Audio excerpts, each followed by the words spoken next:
Hello and welcome everybody. My name is Uhfgood and today I'm wondering how come switch back. There we go. How cool is that? You can't even tell the difference between the video and the menu bar. Um, you can't even see the video overlay anyways. Not that you can anyways because my big fat head's in the way. My name is Uhfgood and today I am still working on my game, my point and click adventure game where the backgrounds will be 3D hand painted textures and I'll do 2D hand drawn sprites over the top, rendered as billboards, and should be cool. And I'm still working on the stupid. Okay, let's start this over again. I am still working on the stupid dais or dais. I don't even pronounce it. Is it dais? I always thought it was dais. Especially after hearing Java on the dais. And if you don't know what that is, you should look it up on YouTube. Java on the dais.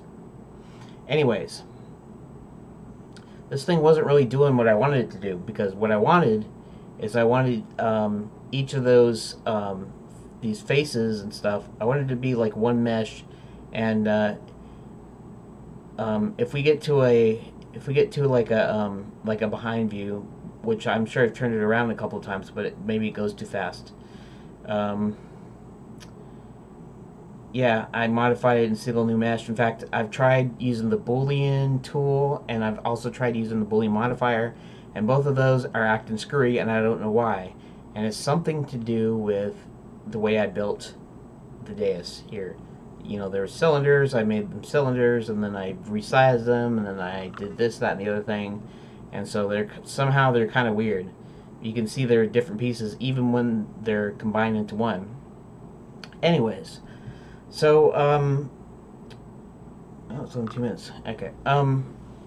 So, I keep on working on this stupid thing, and I'm still not understanding why. In fact, what I did is I looked up online. In fact, it might show it here towards the end, and I'll have to say that later. But, where I was looking, let's see, the Bool tool supposedly does this. I'm not sure why it's not doing anything. If it is, I'm not sure how to tell if it is. Yeah, and then of course this Bool tool here is actually the Boolean modifier. It's probably used to be an add-on, and then they made it into, because this is the way the Boolean modifier works. Is you have two objects, you select one as the you put the modifier on one, and then you select another object, intersect it, and then you use a little eyedropper tool, and then you pick your carving object, and then you when they intersect, you can pick like intersect or union or difference. And I picked difference because I wanted to cut a hole. I kept on trying to cut holes in this because I wanted to be like one, you know, like one. You can see I'm trying to look on the underside of that thing, and it still has the individual platforms, even though it was one thing. So I kept splitting it up. I kept trying to, you can kind of see here, I kept trying to mess with it. See, when I did that there, that should have clued me in that my thing wasn't right, because the Bool tool, what it would do is it would actually like remove the top and bottom like steps for some weird reason. But that's just because I guess I made it wrong. And I just, when I went into Unity, basically, you should have saw it in yesterday's video. I say today because I'm actually making it today on the 11th, and I just had the video I made yesterday uploaded today at 11.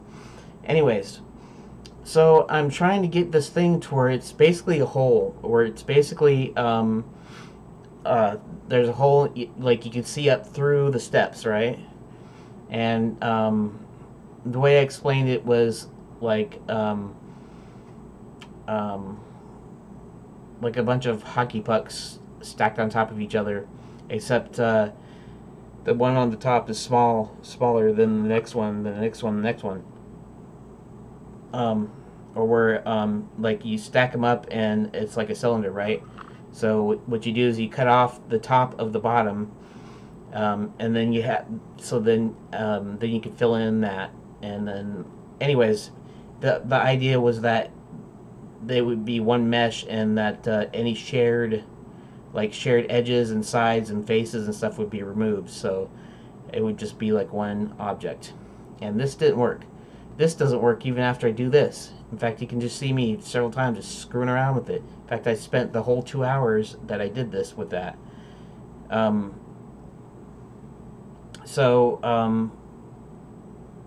See, what I was attempting here is I was attempting to extrude it, and then I would smush them together, and then I would use the Boolean tool, the Boolean operator. In fact, the very last thing is actually using the modifier, and that still didn't work the way I wanted it to.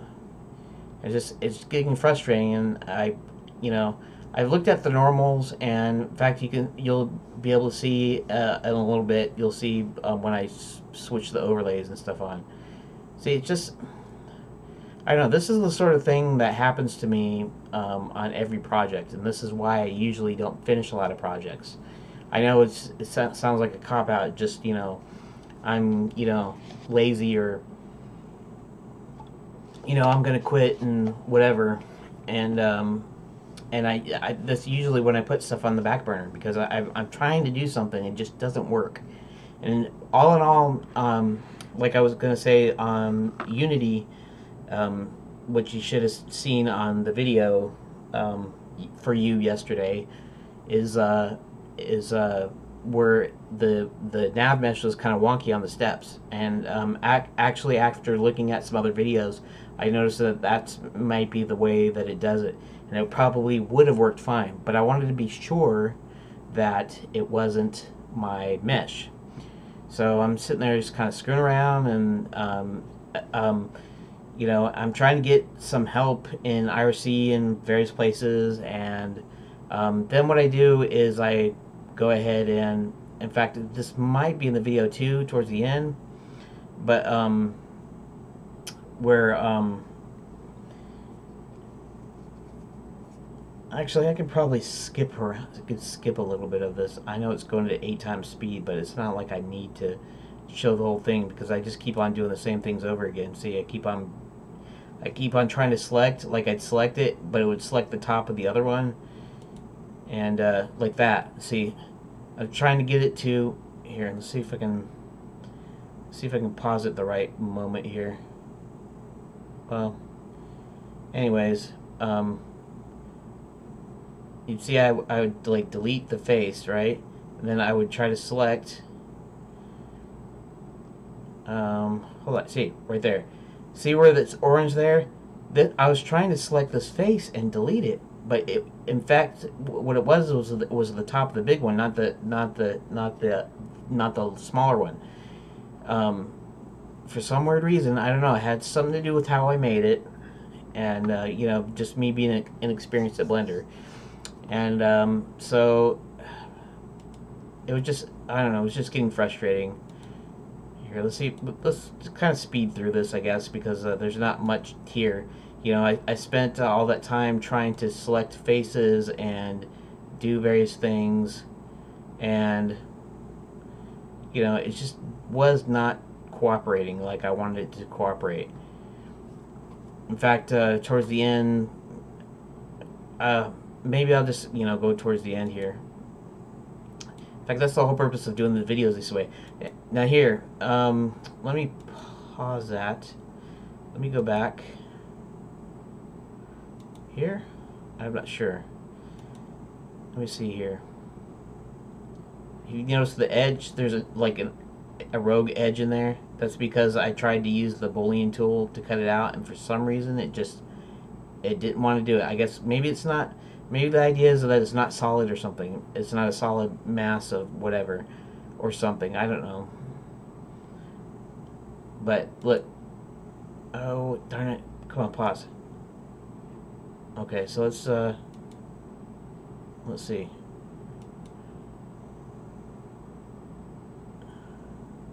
Okay, I get rid of those, and then what do I do here? I try to do right. Oh, right. I forget. I have there. Now, I don't know if you can see that. That's still part of the video, right? Yeah. That's not my desktop, right? Okay. Um, you can see. Yeah, because I shrunk Blender down. Anyways, you can see that little shading there, and that's because faces are intersecting. But if when I go here, let's continue. Let's play it some more. If you notice there, it creates a copy for some strange reason. And I went and I looked online and I found something that was an old dealie. It had said something about the something about something being flipped. I'm not sure if it was the faces or not, because the faces looked fine to me when I started adding the overlays to it. But there's something about the way it's constructed that it does this weird little glitch where it actually leaves a copy of it.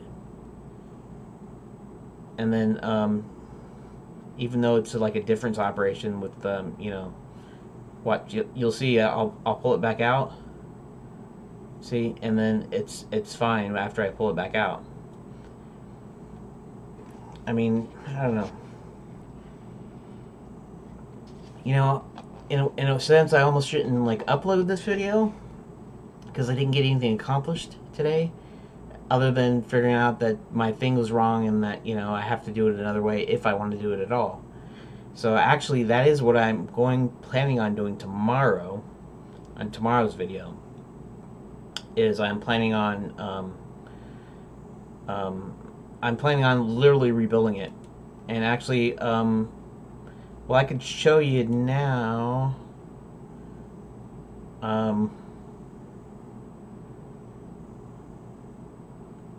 Well, actually, I'm going to show tomorrow. It's going to be. Let's see something here. Yeah, I moved the. And I was actually using it right. Here, let's just kind of speed up. We're almost at 12 minutes here, anyways. And let's see. Yeah, this is when I was trying to get screenshots. Okay, get the screenshots. Anyways, you see, I kept doing that, and then I'd turn off this visibility, and the duplicate would be there for some weird reason. Anyways, I guess you don't see it in here, but let's bring that back to one time speed. Okay. Anyways. So yeah, haha, look at that. It's empty recycle bin. That's actually a different deal here. Let's reset my dealie, which you can't even see. Doesn't really matter. Actually, kind of doesn't matter at all because these are just going to be short anyways. So basically, now look at that. You see that? That's what happens when I turn it back to Windows 7 Basic and I'm running the stupid OBS. OBS over here is what's causing this extra crap up here. See that? Like, I don't even know what's this? It must be a folder that's open, right? Anyways, the refresh doesn't work because I switched to Windows 7 Basic just for the higher performance in OBS. For some reason, it's not updating. I mean, I could probably do a refresh or something here. And it fixes. Anyways, so basically, I don't know. Maybe I could give you a preview of what I'm going to do tomorrow. This is actually, I'm in Blender right now. This isn't the video, of course. But if you notice here, let's just show you on the big one. If you notice here, you could probably cut out a square right here, or a cube, or whatever you want to call it, rectangle, right in there. and then I can have a cross rectangle here about this size, and actually what they'd be is it'd be just looking kind of like this, but it'd be like a T, and then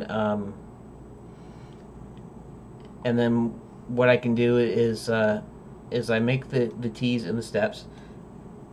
Then I go in and I start removing the side faces. I leave the like on this one, I'd leave the top face and of both of those, but all the side ones would be gone. Not these side ones. These two right here. In fact, I can actually select them, can I? Let's go into edit mode. Anyways, I could select. Oh,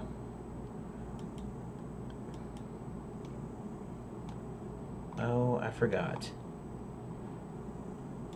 That's another kind of annoying thing, which it's kind of good in a way, but it's kind of annoying in another way. What if I select this? Okay, and then I go into object and I go into edit mode. Okay, so if you notice here, I've got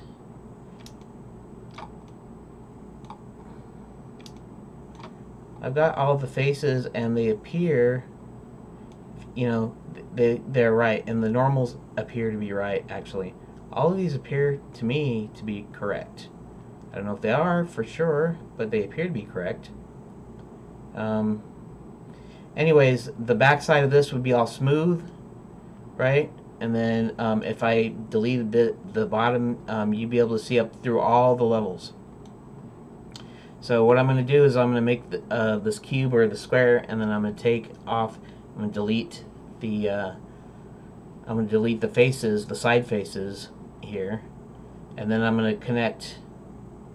Okay, so like I'm going to connect like the two edges with an angle, with a like a join or whatever, so it creates an edge in between the 2 points. And then I should be able to fill in the I should actually be able to create a face by filling them in, and that way I will get exactly what I want. And then when I import it into Unity, it shouldn't have a problem. Let's discard changes because I don't need to do that. And I got my Unity hub isn't in there all the time. I don't know how I managed to set that to not run in, not to run when I started or whatever. Anyways, we're almost at 20 minutes, which is okay still. Let's see, throne room test. Let's open that up real quick. If it'll open up real quick, and I will show you. So even though I didn't get much done today, tomorrow hopefully I'll get more done, because I'm gonna remake the dais, and I'm gonna re-put it in there, and then here, let's see something here.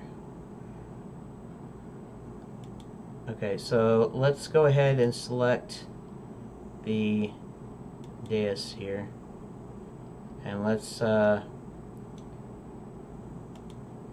go to the inspector, and then let's set that to static, and then let's go to navigation.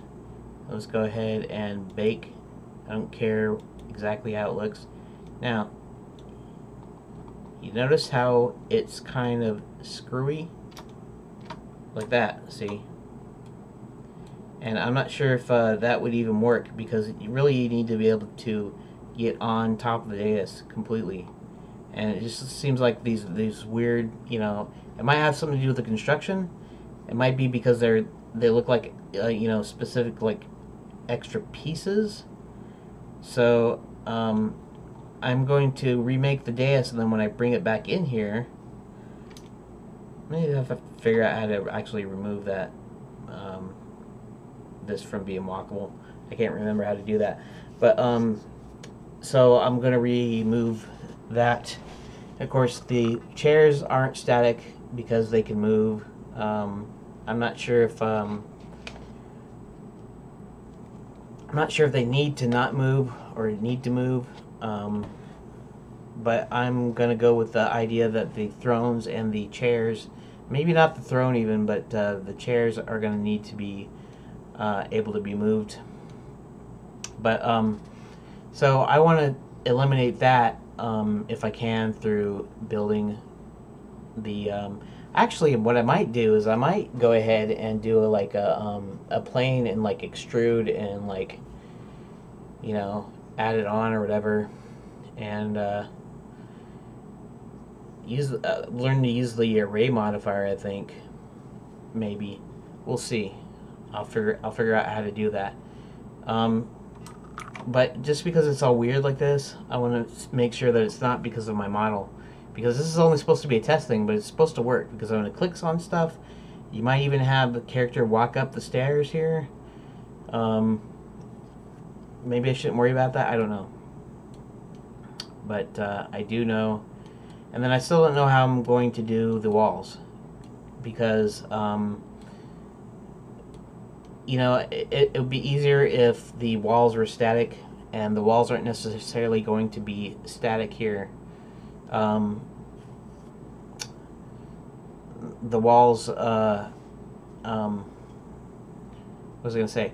The scenes, the viewpoints, the camera view is not necessarily going to be static.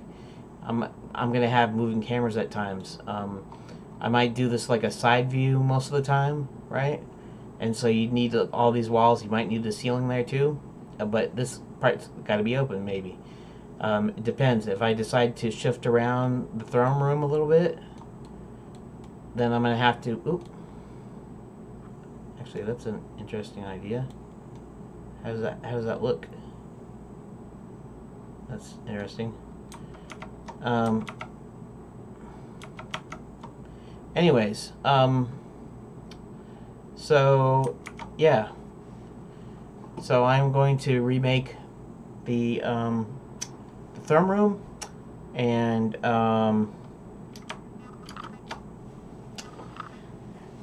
tomorrow, and then I'm going to try to re-pull it back into Unity, and we'll see what we got there. And if it's still a little bit wonky and weird, I'm just going to go with it. I'm going to try to figure out how to use it. I'm going to put an agent there. You're going to be able to click on stuff, be able to move, and that sort of thing. So anyways, I just want to thank you for watching, and I probably should have done this at the beginning of the video, but you know, I'm still learning how to do this. And everybody always does it at the front. It's kind of annoying when they ask you to like, share, subscribe, comment. And I would like you to do the same if you find this kind of stuff interesting. It's just me making a game. I'm not trying to be a tutorial, although I'll try to show you how I do stuff. And just trying to give somebody behind the scenes. There's got to be at least one more person. And I know there's a couple of people that actually watch my channel, but there's got to be at least more than one person that was interested in this. Like I said, I was watching the Double Fine Adventure documentary, which became Broken Age. It's the one that Tim Schafer, you know, who used to work at LucasArts, who was behind like Day of the Tentacle and various things, you know, the Monkey Island and stuff like that. I think Tim Schafer worked on Monkey Island, at least on 2 anyways.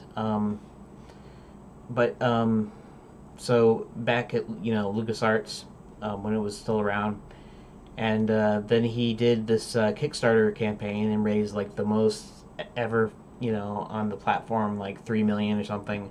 And then he made a game with it, and then they for a certain tier you got a documentary on Blu-ray.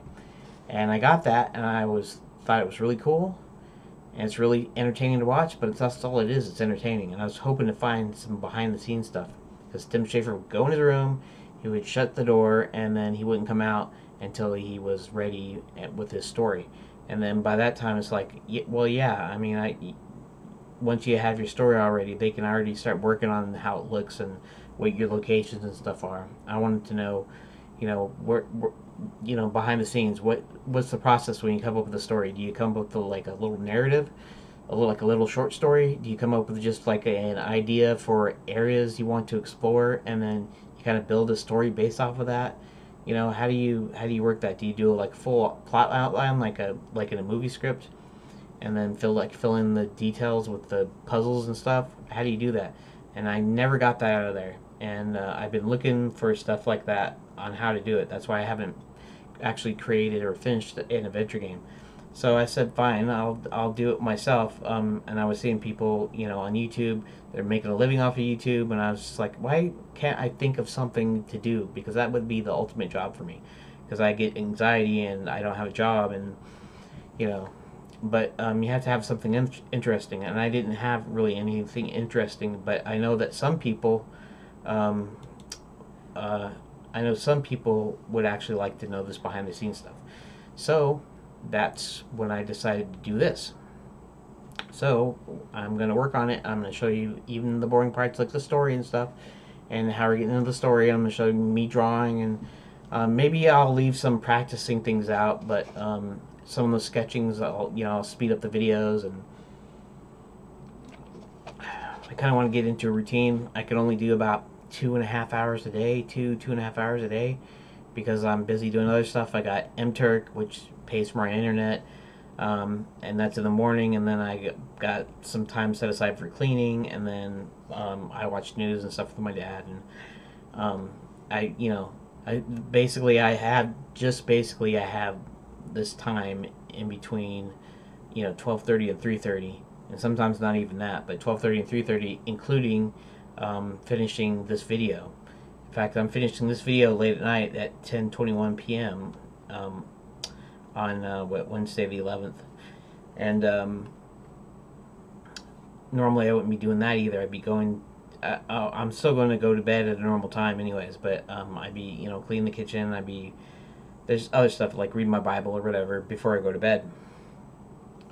So I'm gonna have this short 2.5 hours every day to work on my game, and that's 5 days a week because I take weekends off. So we'll see if this gains any traction. I kind of have my doubts, mainly because I had a bunch of I have a bunch of videos out. I have 560 something out already, right? 569. This is 570 that you're watching here, and I'm like getting like two and three views per video, period. And I've been doing this for 5 months, so something was weird with that. I was getting double digits. My lowest one was like 22 views on my fake text mode. That was in 2017, before YouTube started screwing around with their algorithms, and so maybe because of my political views or something, the algorithms are kind of screening me out from being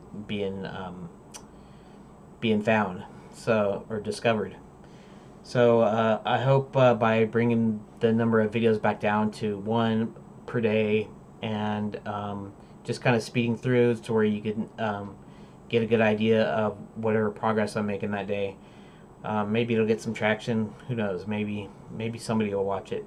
Please, I'm begging. No, I'm not really begging, but So that's where I stand, and I will see you tomorrow. And I want to thank you for watching this video, and I'll check you out.